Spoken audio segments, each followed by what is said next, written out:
नमस्कार। कैसे हैं आप सब लोग। आशा करता हूँ कि सब कुछ कुशल मंगल होगा और आप अपने परिवार के साथ स्वस्थ होंगे। तो आज हम बात करेंगे चैप्टर न्यूट्रिशन इन प्लांट्स की।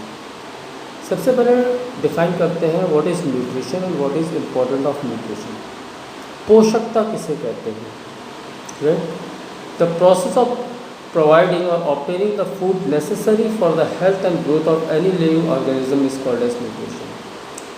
वह तरीका जिसके द्वारा हम खाने के माध्यम से अपने आप को स्वस्थ और जिंदा रखने की शक्ति एकत्रित करते हैं उसे पोषकता कहते हैं। Living organisms obtain nutrition from the food or nourishment which they eat or consume. जिंदा चीज़ें न्यूट्रिशन पोषक तत्व कहाँ से लेती हैं? उस खाने के द्वारा लेती हैं जिसको वो खाते हैं। A good nutrition has got good amount of nutrients present in it. कोई भी अच्छा पोषक तत्व वाले खाने के अंदर, पोषकता वाले खाने के अंदर सारे पोषक तत्व होते हैं। अब बात करते हैं न्यूट्रिएंट्स की। न्यूट्रिएंट्स की मतलब पोषक तत्व। These are the important components in foods which are required by living organisms for providing energy, for providing healthy life and for providing growth and repair of tissues.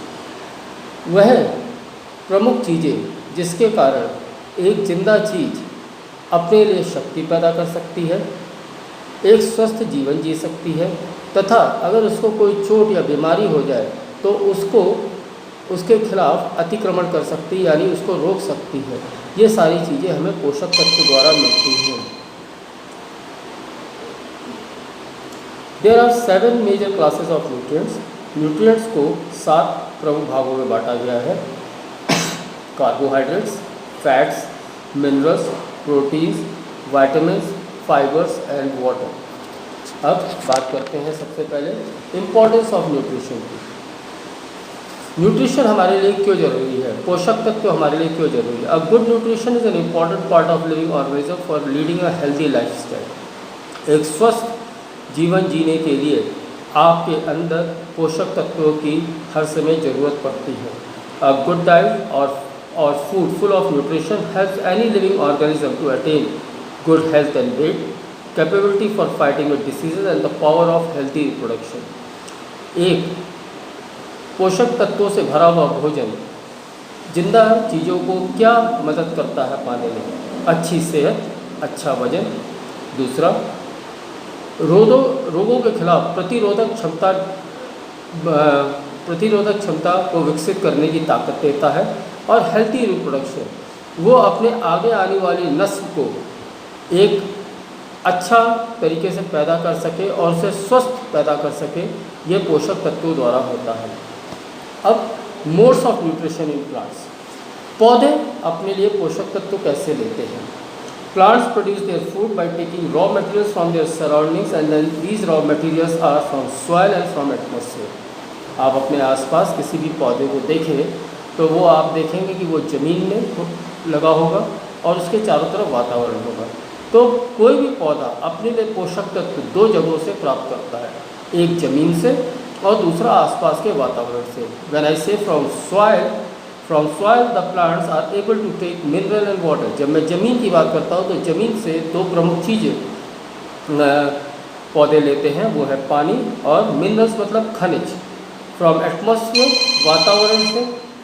वातावरण से 2 चीज़ें ली जाती हैं, that is light and carbon dioxide, रोशनी और carbon dioxide gas. By combination of these 4 components, that is minerals, waters, lights and carbon dioxide, plants are able to make their own food with the help of chlorophyll. इन चारों तत्वों का मिश्रण करके, जिसमें पानी, खनिज, सूर्य की रोशनी और कार्बन डाइऑक्साइड को मिलाया जाता है। किसके द्वारा? एक पिगमेंट जो पत्तियों के अंदर प्रेजेंट होता है, क्लोरोफिल की मदद से, तब हम प्लांट्स अपना खाना पैदा कर पाते हैं। Classifications of the living organisms on the basis of mode of nutrition. हम जिंदा चीज़ों को वो किस तरीके से अपना पोषक तत्व ग्रहण करते हैं उसके हिसाब से किस तरीके से उनका वर्गीकरण कर सकते हैं। All living organisms present in the world have been classified into 2 major kingdom. हमारे आसपास दुनिया में जितनी भी जिंदा चीज़ें हम देख रहे हैं उनको 2 प्रमुख भागों में बांटा गया है। प्लांट किंगडम, जिसे किंगडम प्लांटेरी बोलते हैं, और दूसरा एनिमल किंगडम, किंगडम एनिमेलिया जिसे कहा जाता है। You have notice that the plants are able to make their food on their own. आपने देखा होगा पौधे अपना खाना स्वयं बना लेते हैं, उनको किसी दूसरे के पास नहीं जाने की ज़रूरत पड़ती कि अपना खाने की ज़रूरत वो दूसरे से पूरा करें। Animals have to depends on plants and other animals for getting their food. जानवरों को या तो पौधों के ऊपर निर्भर होना होता है या दूसरों जानवरों के ऊपर निर्भर होना होता है अपने भोजन की आवश्यकता पूरी करने के लिए। और इस तरीके से हम दो प्रकार से जिंदा चीज़ों को क्लासिफाई कर सकते हैं उनके खाने के तत्वों को ग्रहण करने के तरीके से। First is autotrophs. प्लांट्स जो अपना खाना स्वयं बना लेते हैं वो ऑटोट्रॉफ्स कहलाते हैं। ऑटो मीन्स होता है सेल्फ और ट्रॉफ मीन्स होता है न्यूट्रिशन फॉर फूड मेकिंग, वो तरीका नरिशमेंट फॉर फूड मेकिंग, किस तरीके से वो अपना खाने के से तत्व लेते हैं। दूसरा हेट्रोट्रॉफ्स। हेट्रो मतलब होता है अदर्स। तो ऑटो प्लांट्स क्योंकि खाना अपना खुद बनाते हैं, पौधे अपना खाना खुद बनाते हैं, तो उनको ऑटोट्रॉफ श्रेणी में रखा गया है। बल्कि इसके अलावा जानवर अपना खाने के लिए या तो पौधों के ऊपर निर्भर होते हैं या दूसरे जानवरों के ऊपर निर्भर होते हैं, इसलिए उनको हेट्रोट्रॉफ कैटेगरी में रखा गया है। What are autotrophs? Autotrophs are organisms that can produce their own food from the substances available in their surrounding. वह सारे जिंदा चीज़ें जो अपना खाना स्वयं बना सकते हैं उन तत्वों के द्वारा जो उनके आसपास उपलब्ध है, उनको हम ऑटोट्रॉफ्स कहते हैं। कौन कौन से वो तत्व हैं? जैसे मैंने बताया, ज़मीन से पौधे लेते हैं खनिज और पानी, मिनरल्स एंड वाटर। वातावरण से लेते हैं दो चीज़ें, लाइट एंड कार्बन डाइऑक्साइड, और वातावरण से वो लेते हैं सूर्य की रोशनी और कार्बन डाइऑक्साइड। यह चारों चीज़ें क्लोरोफिल के माध्यम के द्वारा एक प्रक्रिया होती है जिसे फोटोसिंथेसिस हम कहते हैं, उसके कारण खाना बना पाते हैं पौधे अपना।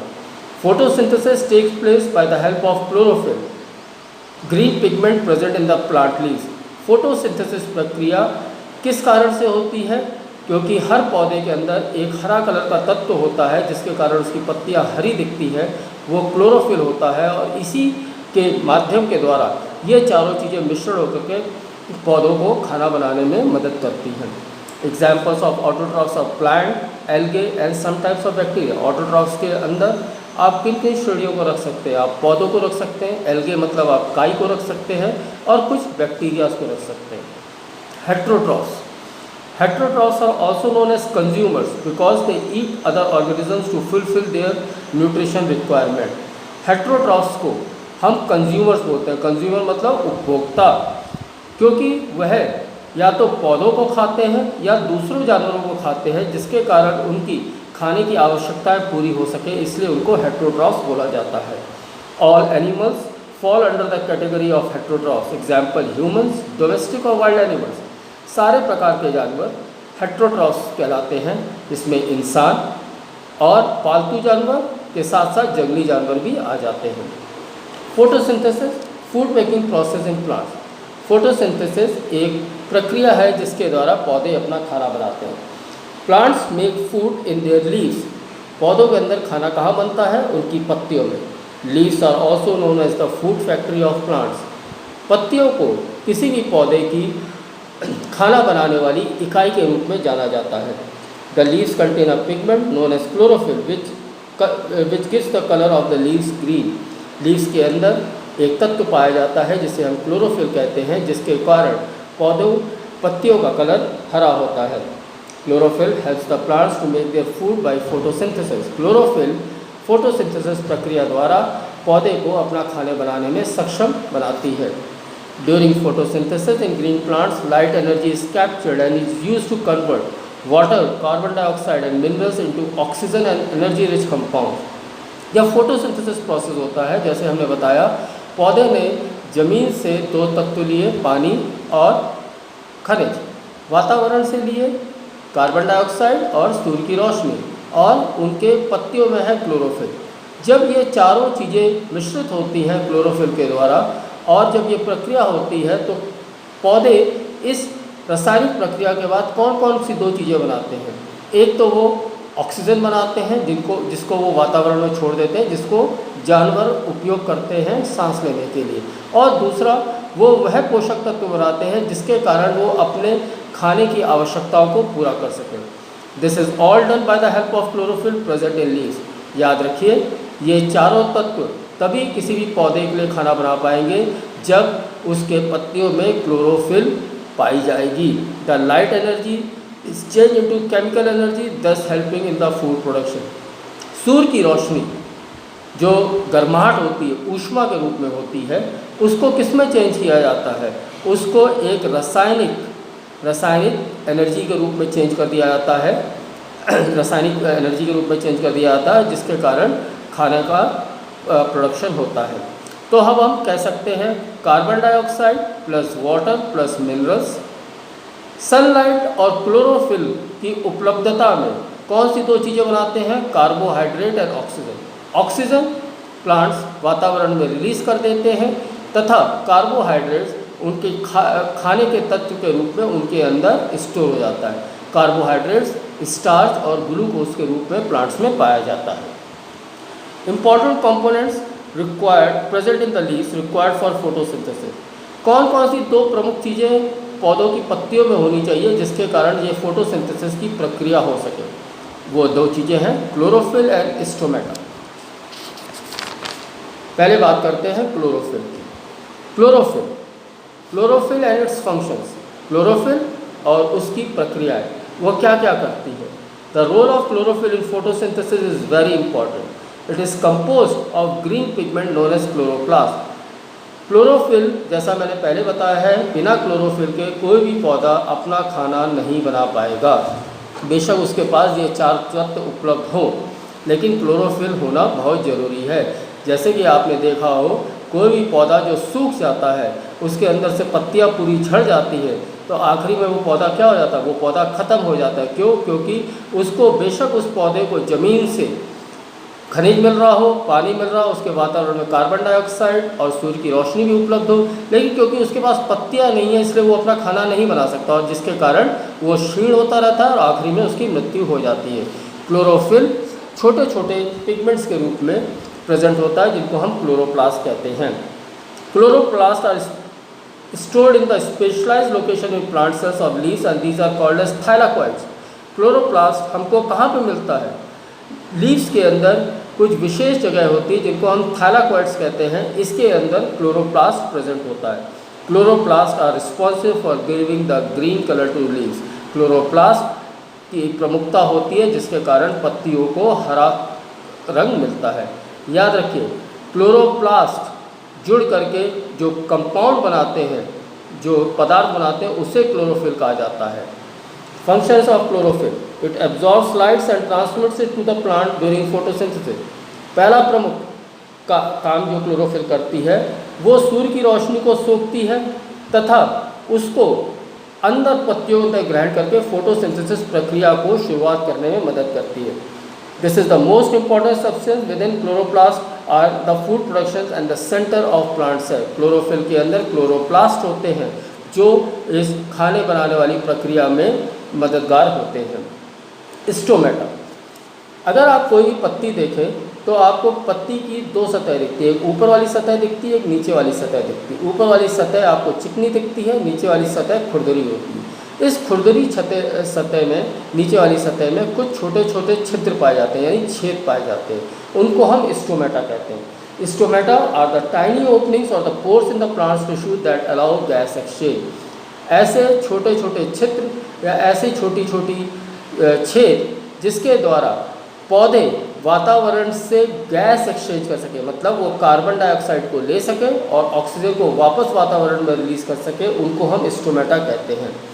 स्टोमेटा कहाँ पे हमको मिलते हैं? स्टोमेटा हमको प्लांट लीव्स में मिलते हैं। Specialised cells known as guard cells surround stomata and the function of these guard cell is to open and close stomatal pores. Stomata are mostly found under the surface of leaf. Stomata के चारों तरफ guard cells होते हैं। अब मेरे हाथ को समझिए, ये एक स्टोमेटा सेल है, मेरी दोनों हथेलियाँ एक गार्ड सेल है, ये भी एक गार्ड सेल है, ये भी गार्ड सेल है। जब ये गार्ड सेल इस तरीके से खुला तो इसने हवा को छोड़ा और हवा को लिया, जब हवा को लिया तो इसने अपने आप को बंद कर लिया। तो ये opening and closing of guard cells के कारण हवा का लेन देन होता है। बाहर क्या चीज़ दी जाती है? ऑक्सीजन। अंदर क्या चीज़ जाती है? Carbon dioxide. Working of stomata, the main aspects involve in the working of stomata are as following. They control and allow water vapour and oxygen out of leaf. पौधों से दो चीज़ें निकलती हैं, एक तो ऑक्सीजन और दूसरा वाटर वेपर। वाटर वेपर का मतलब क्या होता है? वाटर वेपर पानी का वो है चीज़ जो थोड़ा सा भाप के रूप में होता है। आपने एक चीज़ देखी होगी, अगर आप गर्मी के दिनों में जाएं और आप किसी पौधे की छांव के नीचे खड़े हों तो अचानक आपको लगता है कि तापमान कम आ गया। क्यों? क्योंकि ये जो वाटर वेपर जो पत्तियों से निकल रहे होते हैं वो आसपास के क्षेत्र में नमी को ज़्यादा बढ़ा देते हैं और जिसके कारण इवोपरेशन होता है और वहाँ पे टेम्परेचर कम हो जाता है। Stomatas allow carbon dioxide into leaf and release of oxygen. Stomata के द्वारा कार्बन डाइऑक्साइड पौधों के पत्तियों के अंदर आती है और स्टोमेटा के द्वारा ऑक्सीजन बाहर जाती है। This finishes your first part of the chapter. I will get back to you on the second part of the chapter in the next video. Thank you.